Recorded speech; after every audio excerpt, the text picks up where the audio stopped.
आइए शुरू करते हैं एक और पेपर के डिस्कशन के साथ अपना सेशन। तो जैसा कि आपको मालूम है कि हम लोगों ने 1 दिसंबर 2022 की शिफ्ट 1 ऑलरेडी डिस्कस कर चुके हैं। शिफ्ट 1, 2, 3, 4।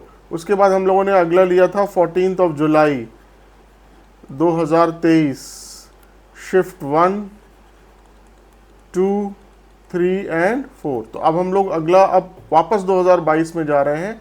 2 दिसंबर 2022 की शिफ्ट फर्स्ट। ठीक है, तो अब चूंकि ऑफलाइन क्लासेस होने के बाद मुझे पूरा समय नहीं मिल पाता, तो अब हम लोग क्या करेंगे कि मैंने अब इसको पार्ट में डिवाइड कर दिया है। आपको देखने में भी आसानी होगी और मुझे सेशन लेने में भी। तो हम लोग 5 क्वेश्चंस करके अलग अलग वीडियोस में इसको देखेंगे। तो ये हमारा पहला पार्ट है शिफ्ट 1 का। तो आइए शुरू करते हैं। पहला क्वेश्चन क्या कहता है कि select the option that can be used as a one word substitute for the given group of words. हमको वन वर्ड सब्स्टिट्यूशन निकालना है। Plants of a particular region, region मतलब क्षेत्र, पर्टिकुलर मतलब किसी विशेष, और प्लांट्स मतलब पौधे, किसी विशेष क्षेत्र के पौधे। अच्छा, फ्लोट्सम क्या होता है? फ्लोट्सम होता है जैसे कोई लकड़ी पुरानी किसी जहाज की बह रही हो, या इसको आप कह सकते हैं किसी जहाज का मलबा, जो पानी वाला जहाज होता है शिप, उसका मलबा। ठीक है, उसकी जो लकड़ी या जो तैरती रहती है उसको बोलते हैं फ्लोट्सम। अगला है फौना। फौना क्या होता है? फौना किसी विशेष क्षेत्र के जीव जंतु होते हैं। ठीक, किसी विशेष क्षेत्र के जीव जंतु, उनको बोलते हैं फौना। ठीक, फ्लिंच क्या होता है?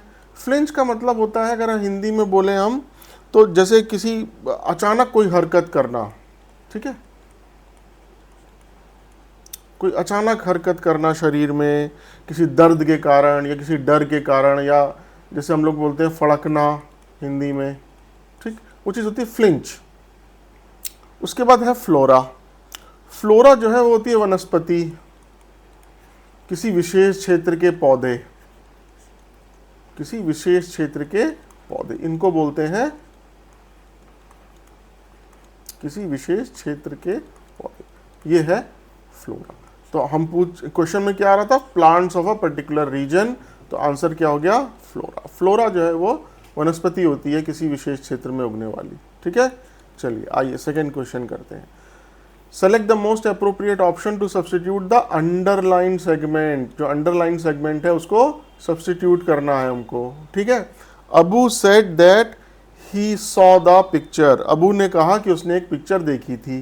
ठीक, अब जैसा कि मैंने पहले भी क्लासेस में बताया हुआ है कि अगर पास्ट में, ठीक है, कोई दो कार्य हो रहे हों, तो उसमें से जो पहला कार्य होता है पास्ट का, ठीक, और एक होता है उसके बाद का कार्य, तो जो पहले का कार्य होता है वो आता है पास्ट परफेक्ट में, और जो बाद का कार्य होता है वो आता है पास्ट इंडेफिनिट में।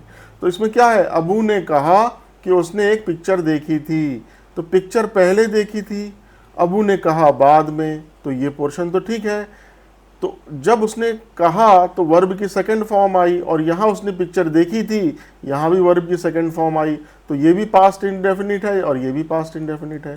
जबकि होना क्या चाहिए? ये पहला काम हुआ और ये उसके बाद हुआ, तो जो पहला काम है वो पास्ट परफेक्ट में। तो Abu said that he had seen the picture. ठीक है, अबू ने कहा कि उसने एक पिक्चर देखी थी। तो कौन सा ऑप्शन सही हो गया? फोर्थ। ठीक है, चलिए आगे बढ़ते हैं। Select the incorrectly spelled word. इसमें से कौन सा जो वर्ड है वो गलत है? तो चलिए आइए पहले हम लोग मीनिंग भी समझ लेते हैं। TEXTURE, टेक्सचर, बिल्कुल सही स्पेलिंग है। इसका मतलब होता है किसी चीज की बनावट।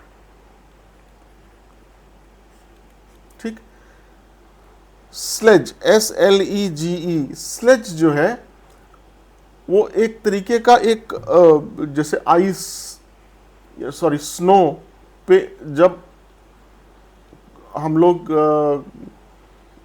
जैसे कहीं स्नोफॉल हुआ, आप घूमने गए, तो वहाँ पर एक लकड़ी का बना हुआ एक क्या बोलेंगे उसको, उसके आगे कोई जानवर बंधा होता है, और वो जब जानवर दौड़ता है आप उसके ऊपर बैठ जाते हैं और वो भी दौड़ता है। ठीक है, तो स्लेज जो है वो एक बर्फ़ पे ट्रैवल करने के लिए या बर्फ़ पे यात्रा करने के लिए उपयोग की जाने वाली एक वस्तु होती है, लेकिन उसकी सही स्पेलिंग क्या होती है? SLEDGE। ठीक है, तो इसमें गलती थी और यहां पर डी आना चाहिए था। ठीक, अगला है सेवरी। सेवरी का मतलब होता है स्वादिष्ट, टेस्टी कोई चीज। टेम्पर मतलब मालूम है आपको, किसी चीज से छेड़छाड़ करना। ठीक है, किसी चीज में हस्तक्षेप करना, उसको बोलते हैं टेम्पर। तो स्पेलिंग गलत थी, इस वर्ड की स्पेलिंग सही है। ठीक है, आगे बढ़ते हैं। क्वेश्चन नंबर 4 क्या कहता है? Select the appropriate adverb for the underline word in the sentence. हमको ये जो अंडरलाइन वर्ड है इसका प्रॉपर उपयुक्त एडवर्ब निकालना है। ठीक है, he led me to the room, वो मुझे उस रूम में लेके गया, that had obvious been built later than the rest of the house, जो स्पष्ट रूप से बाकी घर के या बाकी घर के हिस्सों की तुलना में बाद में बनाया गया था। रेस्ट ऑफ द हाउस मतलब बाकी घर की तुलना में बाद में बनाया गया था, बिल्ट लेटर देन। ठीक है, अब ऑब्वियस जो है इसका मतलब है जाहिर तौर पर। ठीक है, स्पष्ट रूप से, ये एक गलत एडवर्ब है। ठीक है, आइए एक एक करके समझते हैं। एक है ऑब्लिवियसली, ये कोई एक वर्ड नहीं होता, this is not a valid word in English grammar. उसके बाद है ऑब्लिवियसनेस। ऑब्लिवियसनेस मतलब होता है किसी चीज के बारे में जागरूक ना होना। ठीक है ना, जागरूक ना होना।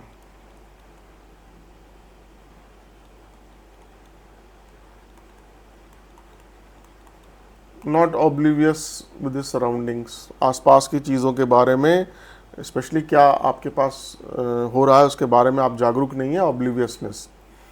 ऑब्वियसनेस भी कोई वर्ड नहीं होता इंग्लिश में। उसके बाद है ऑब्वियसली। ठीक है, ऑब्वियसली मतलब होता है किसी चीज़ का जाहिर, इसको जाहिर रूप से। ठीक, मतलब इस तरीके से कि वो देखना या सुनना आसान हो। मतलब obviously his height is more than my height, जाहिर रूप से उसकी हाइट मेरी हाइट से ज़्यादा है। तो यहाँ पर ऑब्वियस नहीं होगा बल्कि ऑब्वियसली हो गया। तो ये हमारा करेक्ट एडवर्ब है। ठीक है, ये गलत, ये गलत, ये गलत, और आंसर इज ऑब्वियसली। ठीक है, तो इसकी जगह क्या होना चाहिए था? ऑब्वियसली। चलिए अगला question. Select the option that can be used as a one word substitute for the given group of words. हमको वन वर्ड सब्सटीट्यूशन निकालना है जो दिए हुए शब्दों को चेंज कर सके। ठीक है, a shortened version of a large work, एक बड़े कार्य का संक्षिप्त वर्जन। ठीक है, कोई बड़ा कार्य है उसका एक संक्षिप्त, जैसे कोई बड़ी फोटो है, सेम फोटो बट उसका संक्षिप्त फोटो। ठीक है, अब देखिए ये सब ना आपको ऐसा लगेगा कि ये सब मिलते जुलते चीज़ें हैं, लेकिन आपको ध्यान से समझना है कि इसमें से कौन किस चीज़ के बारे में बात हो रही है। एक है समरी। समरी को भी हम बोलते हैं किसी चीज़ का संक्षिप्त या संक्षेप में कहना। लेकिन यहाँ पर समरी क्या होती है? जैसे आपने कहीं कोई किसी व्यक्ति ने एक लेक्चर दिया, भाषण दिया, ठीक है, तो हम बोलेंगे इसकी समरी निकालो। समरी मतलब उसके मेन पॉइंट्स।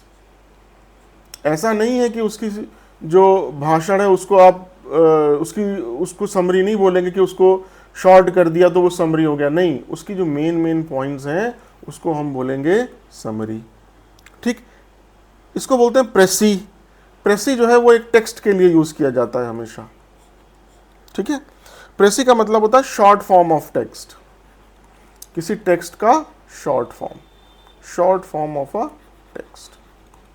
उसके बाद है शॉर्ट्स। शॉर्ट्स का एक्चुअल मतलब जो होता है वो होता है नेकर, तो जो बड़ा ट्राउजर होता है उसका हाफ कर लीजिए, या हाफ पैंट हम जिसको बोलते हैं, उसका मतलब होता है शॉर्ट्स। ठीक, अगला है एब्रिजमेंट। एब्रिजमेंट का मतलब होता है किसी भी कार्य को छोटा करना, किसी भी कार्य को, ये ध्यान रखिएगा।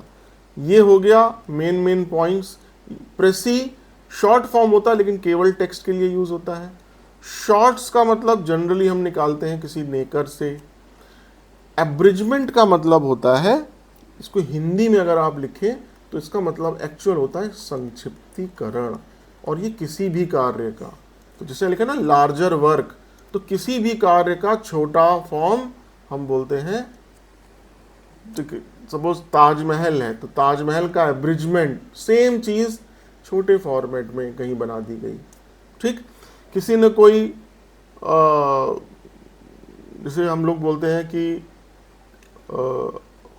Abridged form of a dictionary, मतलब एक डिक्शनरी है वो बड़ी है, उसमें जितने वर्ड्स यूज किए हैं उस डिक्शनरी में सेम डिक्शनरी दूसरी डिक्शनरी में भी किए हैं, लेकिन जितना ज़्यादा एक्सप्लेन किया है उतना नहीं किया, तो ये डिक्शनरी का एब्रिजमेंट फॉर्म हो गया, एब्रिज फॉर्म हो गया। ठीक है, तो a shortened version of a large work क्या हो गया, एब्रिजमेंट, ये इसका आंसर हो गया।